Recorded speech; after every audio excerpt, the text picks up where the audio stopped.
Unibertsoaren inoizko ikusperik sakonena jaso du James Webb teleskopioak. Milaka galazia agertzen diren irudi bat egin du. Teleskopioak azken 6 hilabeteotan hartutako irudi kosmikoen aurrerapen bat da. Gaur argitaratu dituzte gainerako irudiak. Unibertsoaren ikuspegirik sakonena erakusten du argazki bat egin du James Webb teleskopioak eta ikerlanean parte hartu dutenen astronomoen eta NASAko langileen esanetan orain artean lortutakoen artean unibertsoaren argazkirik zaharrena eta garbiena da. Atzo gauean egin zuten aurkezpena etxe zurian eta Joe Biden Amerikako Estatu Batutako presidenteak azaldu zituen aurkikuntzaren nondik norakoak.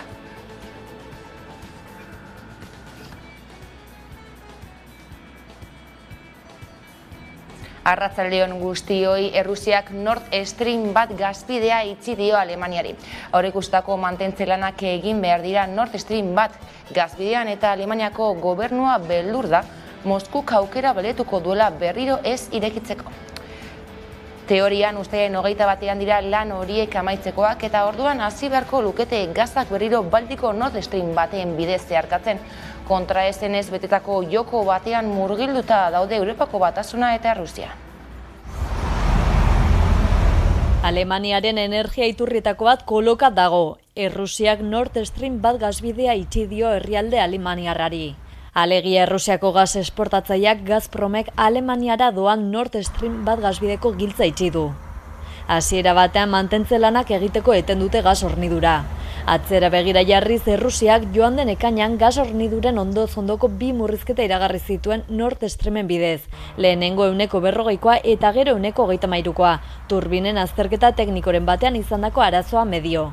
Printzipioz Errusiatik Alemaniarako horniduraren etenaldi hori 10 egunez luzatuko da. Uztailaren 21 goizeko lehen orduan berriz haste aurreikusita baitago. Baina Alemania orain beldur da ea Errusiak behin betiko eteten duen, izan ere larrialdi egoera jarriko luke. Egoera gainera hainbat parametroren araberakoa izango litzateke. Hala nola Alemaniako gobernuak zein azkar eskura ditzakeen gas likidotuaren terminalak edo pertsona bakoitzak zenbat gas aurreztu dezakeen. Bitartean Austriak eta Italia jakinarazi dute Gazpromek hornidura murriztu diela. Zein da ordea arazoaren muina? Ukraina inbaditzagatik Europako Batasunak Errusia zigortu nahi duela eta badakiela zigorrik handienetako badela haren gasa erostari uztea. Baina hori egin ahal izateko aurretik bere gas biltegiak ahal bezain beste bete behar ditu neguan etxeak berotzeko, fabrike funtzionatzeko eta argindarra sortzeko nahikoa gas egon dadin. Eta horretarako ia derrigorrezkoa da Errusiako gasa, etorkizunez oso urrun batean erosina izango ez duen gasa. Bien bitartean Errusiak gerra ekonomiko bat deklaratu dioten herrialdeak gasez hornitzen ari da, haiei laguntzen berarekiko mendekotasuna behin betiko hausten. Baina aldi berean gas horrek ematen dizkien diru sarreren beharra dauka bere kutxak betetzen dituen iturri nagusietako bat baita. Testuinguru honetan hornidura arazoek asko garestitu dute gasa Europako merkatuetan. Duela urtebete 21 euro ziren eta duela hilabete berriz 85 euro. Ordutik haren prezioa bikoiztu eginda neguan Europan gas eskasea egon daiteken beldurraren ondorioz.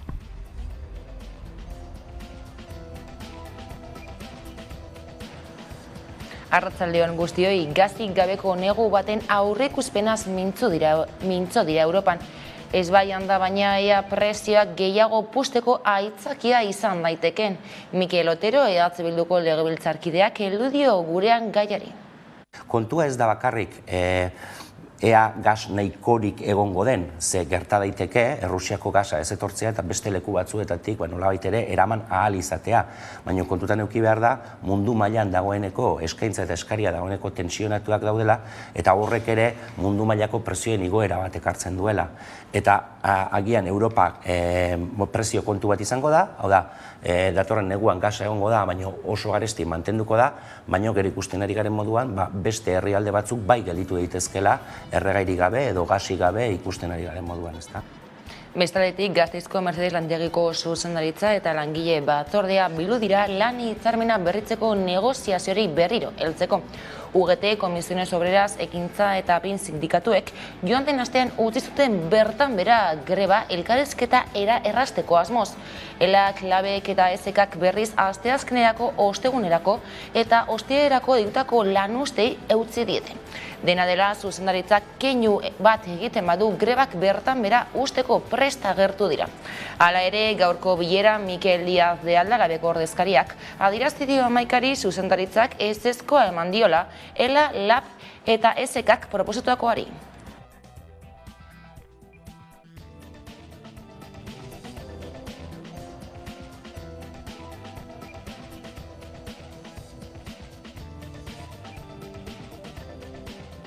Enpresak beti bezala, gurekin ez duzen negoziatu nahi, behintzat guk prozatu dugunari ezezko eman diote, eta oin UGT Comisiones Ekintza eta Pimek proposamen bat helarazi dio enpresari, eta enpresa receso bat eskatu du begiratzeko eta erantzun bat emateko. Orduan beste receso batean gaude, eguneko 4. do eta zai, pero ematen du gaur bukatuko dela. Lan gatazketik lan osasunera. IAJak, EH Bilduk, PSEek eta Elkarrekin Podemosuk bat egin dute amiantoren biktimen funtsaren sorrera txalotzeko, eta PP ere lantaldean egonda, baina ez du parte hartu agerraldian. Abismiari eta biktime beste elkartei eskerrak eman dizkiete, haien bultzaderik gabe ezinezkoa zatekelako bide hori egitea. Espainiako Kongresuko lan batzordeak bihar emango du amiantoren biktimen funtsa onartzeko azken aurreko pausoa. Ondoren Senatuaren berrikuspena gelituko litzateke bakarrik. Espainiako gobernuaren eta EH Bilduren arteko akordio baten fruitua da funtsa. 25 milioi euro hornituta egongo da eta amiantoren biktimei amiantoa erabili zuten enpresa desagertu da dagoelako kalte ordainik jaso ezin dutenei eta haien familiei laguntzeko sortu dute.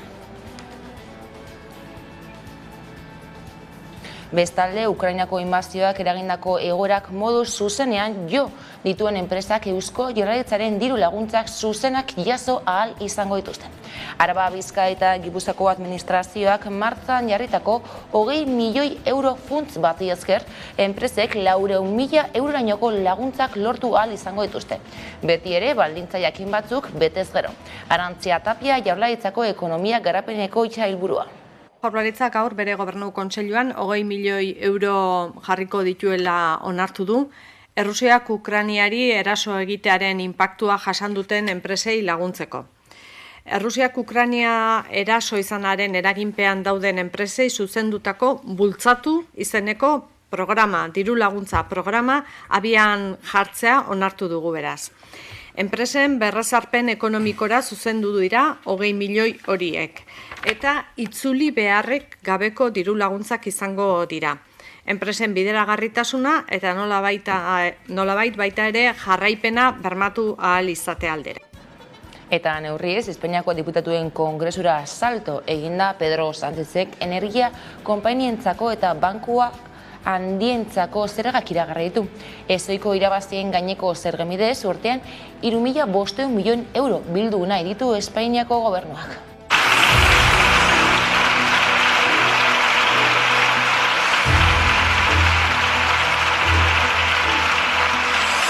Las dificultades de la mayoría no pueden ser las alegrías de una minoría y por eso vamos a poner en marcha un impuesto sobre los beneficios extraordinarios de las grandes empresas energéticas que recaudará 2.000 millones de euros al año durante los próximos 2 años.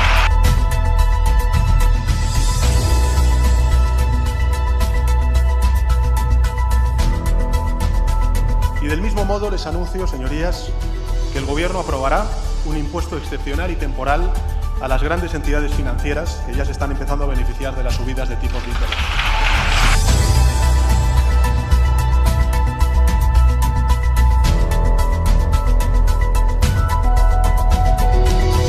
El Gobierno bonificará el 100% de todos los abonos de varios viajes para los trenes del servicio público de cercanías operados por Renfe. Serán gratuitos desde el 1 de septiembre al 31 de diciembre de este año.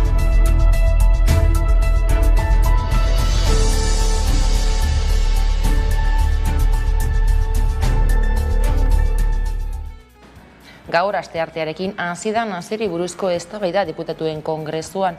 Espainiako gobernuko presidenteak klase ertain eta orokorrean langilei zuzenduta neurri berriak iragartzea espero da. Gaur egungo egoera ezoikoari aurre egiteko. Iñigo Aduriz, eldiario.eseko kastaria. Berriro ikusiko dugula nola Sánchez saiatuko den bere gobernuko neurriak saltzen eta PP nola oldartuko den horren kontra, ez? Eta azken finean da legegintzaldi osoan ikusi duguna, ez? Egia da, eztabaida honetan, bozeramaile bakoitzak denbora gehiago izango duela bere ideiak azalaretzeko eta esplikatzeko, baina nik ez dut espero berri askorik, ez? Gainera, nik uste eztabaida hau izten dela uztailaren erdian, denok nekatuta gauden momentu batean, bai politikariak eta baita biztanleak ere, azken urteak oso gogorrak izaten ari direlako alde politikoaren artean, eta lehen komentatzen genuen desprestigio horrek markatzen duelako gaur egungo politika, eta nik uste azken finean hori izango dela. Bestelakoan, Brebatako zientziako azterketa berarentzat 2 nota izango dituzte zehazko ikasleek aurten. Lehena ofiziala, Frantziako hezkuntza ministerioko zuzentzailei erdaldunek emandakoa, eta bigarrena simbolikoa.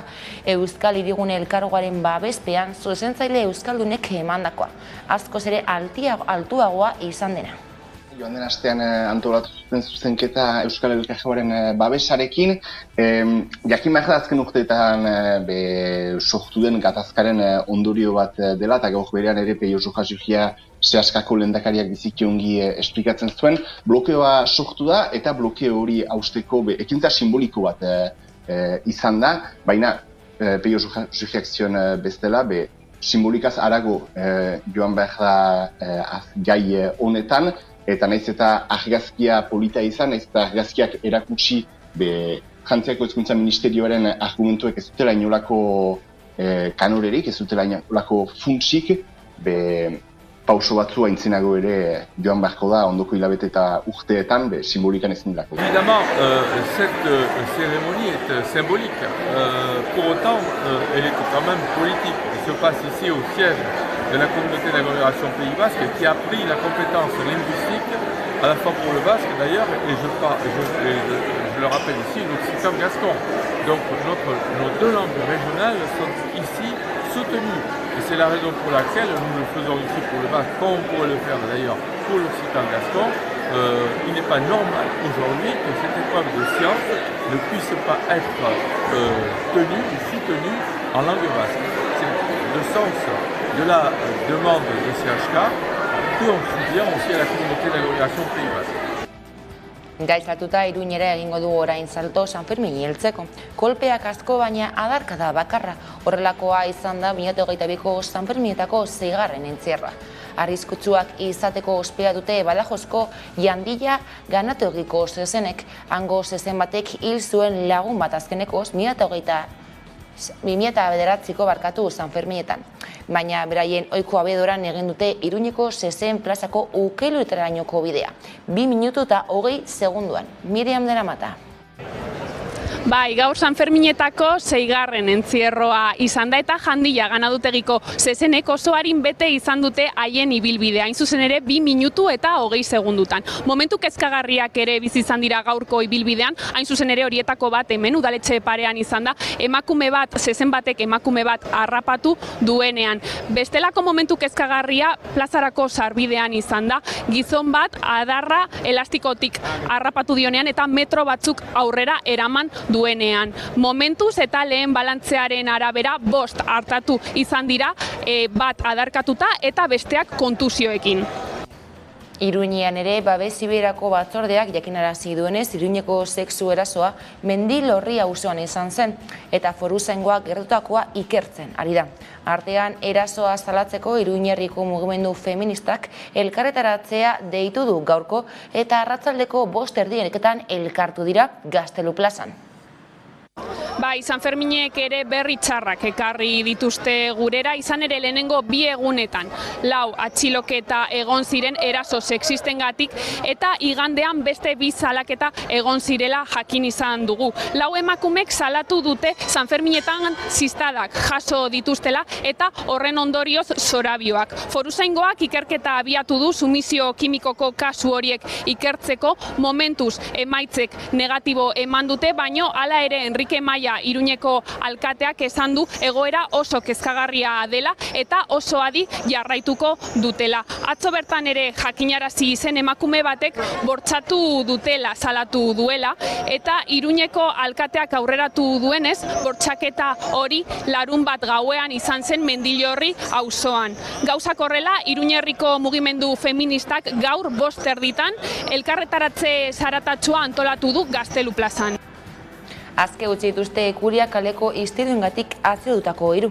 Denera 8 lagun atxilotu zituzten Sanferminen eguneko prozesioan udal batzari eraso egitea egutzita.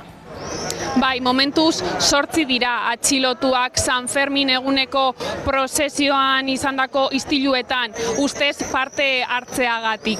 Horietatik 4 iruindarrak dira eta bat tarragonarra. Enrique Maia alkateak ere adierazi du ustez udaltzango bati sudurra apurtu dion gizona atxilotuta dagoela eta hurrengo orduetan atxiloketa gehiago egongo direla ere adierazi du.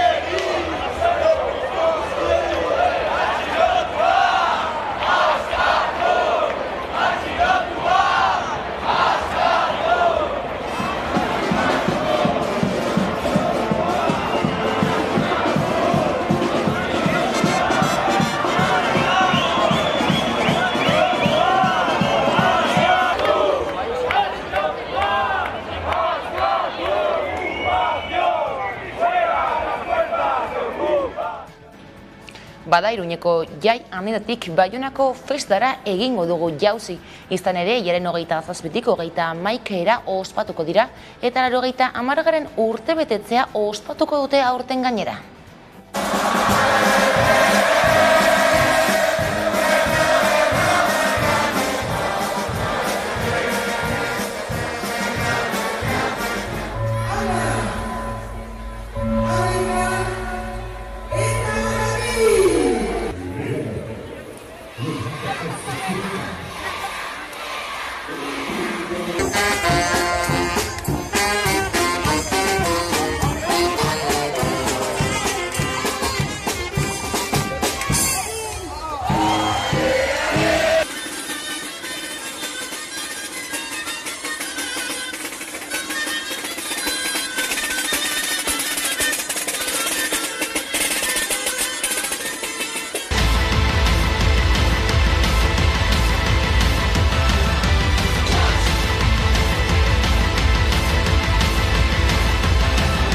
Bien sûr, en prenant des dispositions les plus importantes possibles en termes de sécurité, notamment pour faire en sorte que la population puisse faire ses fêtes dans les meilleures conditions possibles.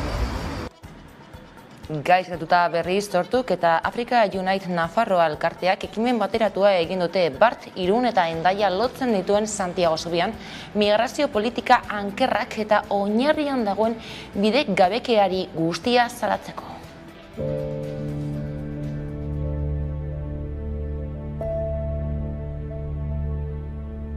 Nosotros supervivientes desde Iruña ni siquiera estamos a salvo sinceramente. Sabemos que tenemos a la policía encima nuestra. Supervivientes para gritar alto y denunciar esta injusticia y tantas otras, como el complot de los gobiernos occidentales que se apoyan unos a otros para seguir perpetuando su modelo económico, sustentando en las riquezas de África. Esta vez nos trae aquí la situación creada en el Bidasoa en la frontera impuesta con Francia, porque consideramos que Francia es el cáncer de África. Y es precisamente Francia que nos impide la entrada en su territorio. La misma Francia que campa sus anchas en nuestras tierras y no lo hace de manera amistosa ni solidaria, ni para buscarse de forma honrada su futuro, como nosotros y nosotras aquí. Gaur bete dira 25 urte Miguel Ángel Blanco Pepeko Ermuko zinegotzia zauriturik aurkitu zutela Lasarten, buruan bitirio zituela. Etak baitu zuen 2 egun lehenago, 1997ko uztailaren 10ean, Eibarren. Blanco askatzeko euskal presoak Euskal Herriko espetxetara eramateko 48 orduko epea eman zuen erakundeak. Espainiako gobernuak uko egin zion baldintza betetzeari eta epea bete ostean etako kideek tirokatu egin zuten. 2 herritarrek topatu zuten Blanco oraindik bizirik zegoela. Anbulantzia batean Donostiako heriotzera eraman zuten, baina han hil zen hurrengo eguneko ordu txikietan.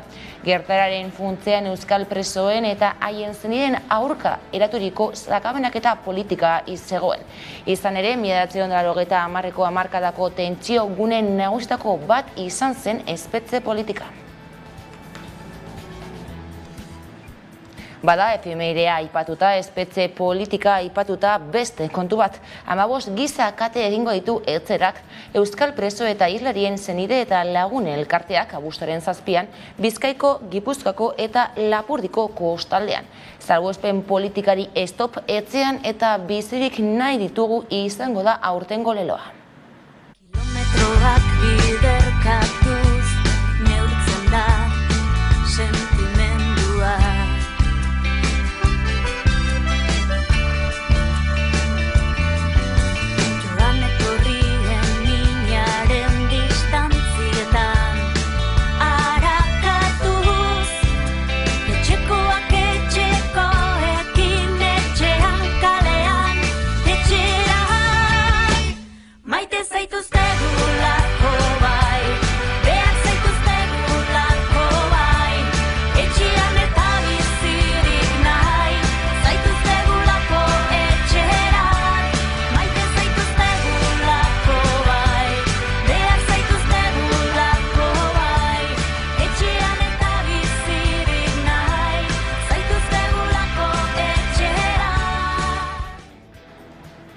Politikatik gizartera bueltan 2 sute handi piztu dira azken egunotan Araban.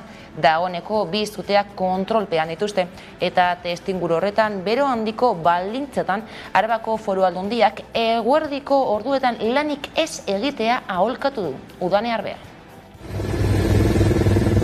Temperatura altuekin batera zenbait sute piztu dira aste honetan Araban. Lehen sutea astelehen arratsaldean Gasteiz inguruko Mendozan piztu zen, uztabiltzeko makina batek eraginda. Bigarrena berriz Garaion piztu zen. Dagoeneko 2 sute kontrolpean dituzte. Hori hala, Araba alerta egoeran dago gaur ere. Suteak berriro errepika daitezkela aintzat hartuz.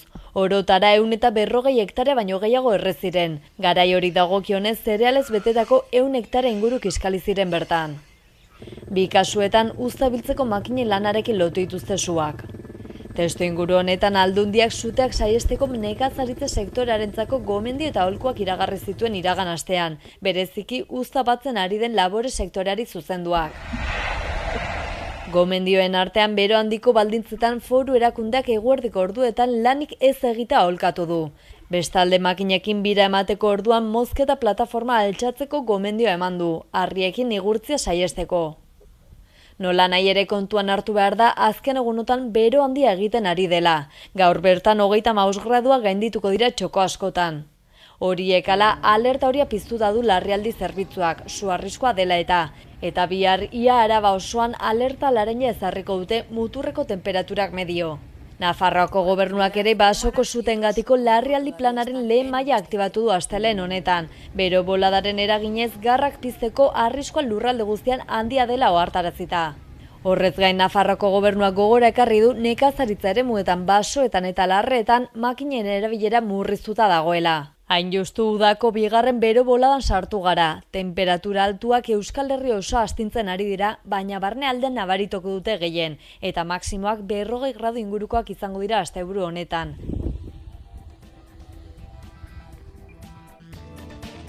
Glasiarren azalera etengabea txikitzen ari dela ez da albiste berria, baina Dolomitetako marmoladan izandako hondamendiak prozesori muturrekoa dela, akaso geldiezina dela ulertzeko balio du. Bada Dolomitetan bezala Piriniotan ere goi mendiak bizituen egoera zaurgarria aipatu du Naiz irratian Einaut Izagirrek.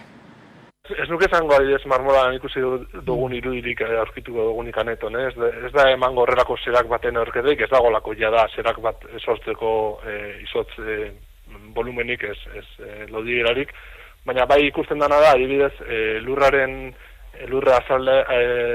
geruzaren murrizketa oso antzeko izan dela Dolomitetan edo Pirinioetan, ekaina hasieran lurrez estabilitatzen den glasiar hauek, Pirinioetan adibidez, ekaina erdialdea pasatzerako jada agerian agertzen hasi ziren, eta orain uztailean sartuta, esango nuke, lur geruza horren 50% baino gehiago desagertu dela eta izotza dela urtzen nahi dana, ez? Eta hortaz, nolabait agertzen zaigu izotz oso zarra, oso kompaktatua dagona, iaia fluxurik ez daukana, eta askotan bai kanpoiekin, pieletekin, nolabait pintxatzeko nahiko zaila izaten dena, ez badauzkagu gure materialak ondo prestatuta, eta batez ere ez bagaude ondo entrenatuta, edo ondo ezagutzak ez baldin badauzkagu eremu hauetan hiltzeko, oraingo baldintzetan.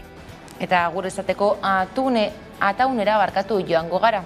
Hobeto esan da, beltzulegi borda jarraian ezagutzeko aukera izango duzue. Alararren dago, txindokirako bidearen aldamenean. Eta besterik ez guraldekitik horrekin agurtuko zaituztegu. Gogoratu neoro aurkituko gaituzuela zuzenean ala nahieran, hamaika.eus atarian. Onda izan.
Aldea, ekaina horren artia, eguraldian gora bera, etortzen gara, eta nik antzutu arte argi, hemen moitu gabe, ustela azken arte, hemen txe, eroten naiz, txagola.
Inbertsio